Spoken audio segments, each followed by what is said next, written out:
ओम गण गणपते नमः। आज अपने सुनेंगे वाल्मीकि रामायण अयोध्या कांड का आगे का सरक। भगवान श्री राम का आशीर्वाद पाने के लिए इस सरक को पूरे प्रेम भाव से एकाग्रचित्त होकर सुने। बोलो गणेश भगवान की जय हो। बोलो सियावर रामचंद्र भगवान की जय हो। हनुमान जी बाबा की जय हो। श्री राम दरबार की जय हो। दुष्ट मंथरा अपनी चाल में कामयाब हो चुकी थी। उसने अपनी उल्टी सीधी बातों से देवी केकई की बुद्धि भ्रष्ट कर दी थी। अब केकई को मंथरा की कही हुई बातें ही सही लग रही थी, तो वो उसके कहे अनुसार कोप भवन में जाकर एक असहाय किन्नरी के समान धरती पर लौटने लगी। वह तो मंथरा के वचनों से मोहित हो गई थी, तो दीनहीन होकर नाग कन्या की भांति गरम और लंबी लंबी सांस खींचने लगी और 2 घड़ी तक अपने लिए सुखदायक मार्ग का विचार करती रही। और वो मंथरा जो कहने को तो केकई का हित चाहने वाली थी और उसी के मनोरथ को सिद्ध करने की अभिलाषा रखती थी, केकई के उस निश्चय को सुनकर बहुत ही प्रसन्न हुई। उसे ऐसा लगा कि जैसे उसे अपने जीवन में पहली बार बहुत बड़ी सिद्धि मिली हो।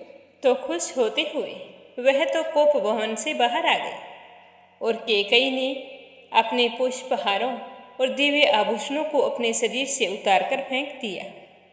वे सारे आभूषण धरती पर यहाँ वहाँ पड़े थे।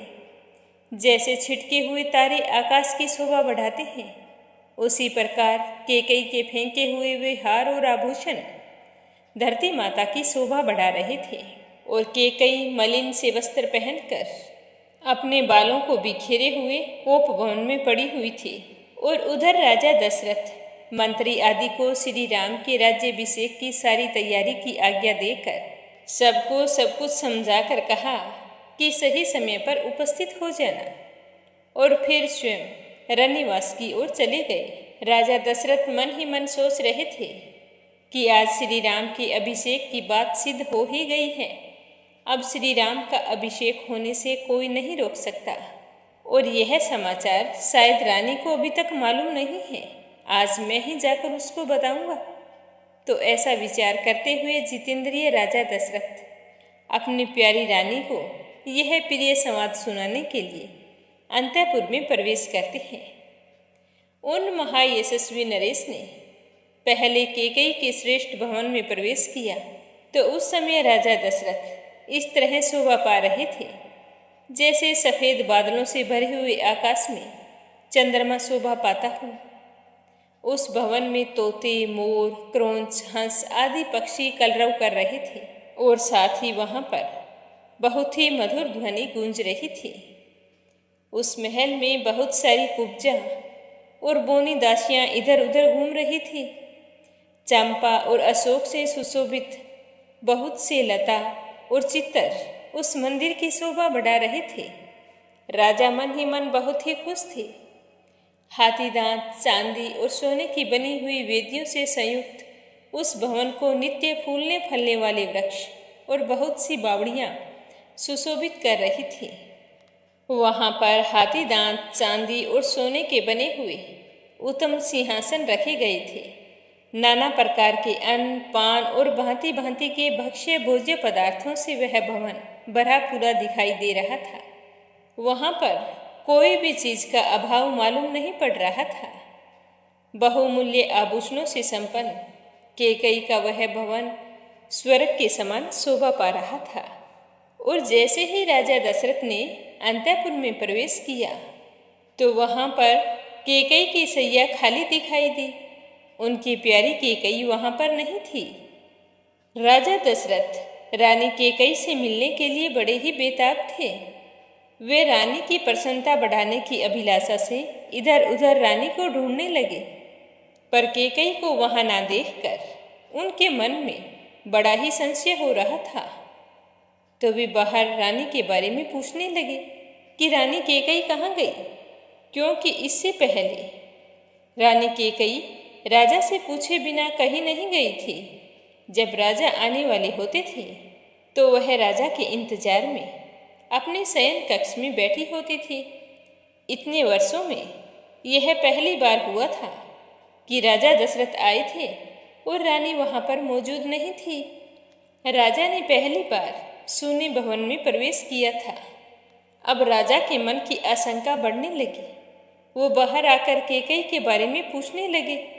उन्हें यह मालूम नहीं था कि कैकेयी कोई स्वार्थ सिद्ध करना चाहती है, तो वो पहले की ही भांति प्रतिहारी से पूछने लगे कि कैकेयी कहाँ है। तो प्रतिहारी बहुत ही डरी हुई थी। उसने हाथ जोड़कर कहा कि हे महाराज, देवी कैकेयी बहुत ही गुस्से में कोप भवन की ओर दौड़ती हुई गई थी। तो उसकी बात सुनकर राजा दशरथ का मन उदास हो गया। उनकी इंद्रियां चंचल एवं व्याकुल हो उठी। वे पुनः अधिक विषाद करने लगे। फिर वे जल्दी जल्दी कोप भवन की ओर चले गए।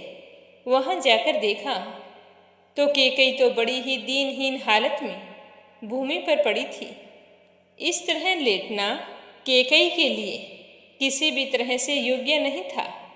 इस तरह का अयोग्य कार्य देखकर राजा ने रानी कैकेयी के दुख का कारण पूछा और कहा कि रानी कैकेयी, आपके इस तरह दुखी होकर भूमि पर लेटने का क्या कारण है? राजा दशरथ रानी कैकेयी के दुख को नहीं देख सकते थे।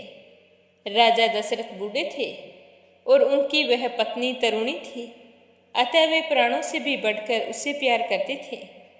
राजा के मन में कोई पाप नहीं था, परंतु कैकेयी अपने मन में कोई और ही संकल्प किए बैठी थी और राजा दशरथ इस बात से बिल्कुल ही अनजान थे। और कैकेयी कटी हुई लता के समान पृथ्वी पर पड़ी थी, मानो कोई देवांगना स्वर्ग से धरती पर गिर पड़ी हो। उस समय कैकेयी ठीक उसी तरह लग रही थी जैसे देवलोक से च्युत हुई अप्सरा लक्ष्य भ्रष्ट माया और जाल में बंधी हुई हिरनी हो। तो राजा दशरथ से उसका दुख देखा नहीं गया। वो ठीक उसी तरह रानी कैकेयी के पास आते हैं जैसे कोई महान गजराज वन में अपने घायल हथनी के पास आकर उसका स्पर्श करते हैं।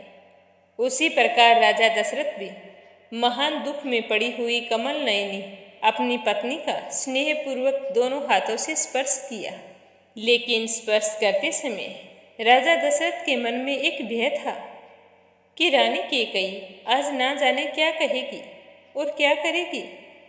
तो राजा दशरथ कैकेयी के अंगों पर हाथ फेरते हुए उससे कहने लगे कि देवी, तुम्हारा क्रोध मुझ पर है, ऐसा तो मुझे विश्वास ही नहीं होता। फिर भी तुम्हारा अपमान किसने किया है? क्या किसी ने तुम्हें कुछ कहा है या तुम्हारी निंदा की है? प्रिय रानी कैकेयी, तुम जो इस तरह मुझे दुख देने के लिए धूल में लौट रही हो, इसका कारण क्या है? इससे आगे क्या हुआ, यह सुनेंगे कल के सरक में। प्रेम भाव से सुनने के लिए आप सभी का बहुत बहुत धन्यवाद।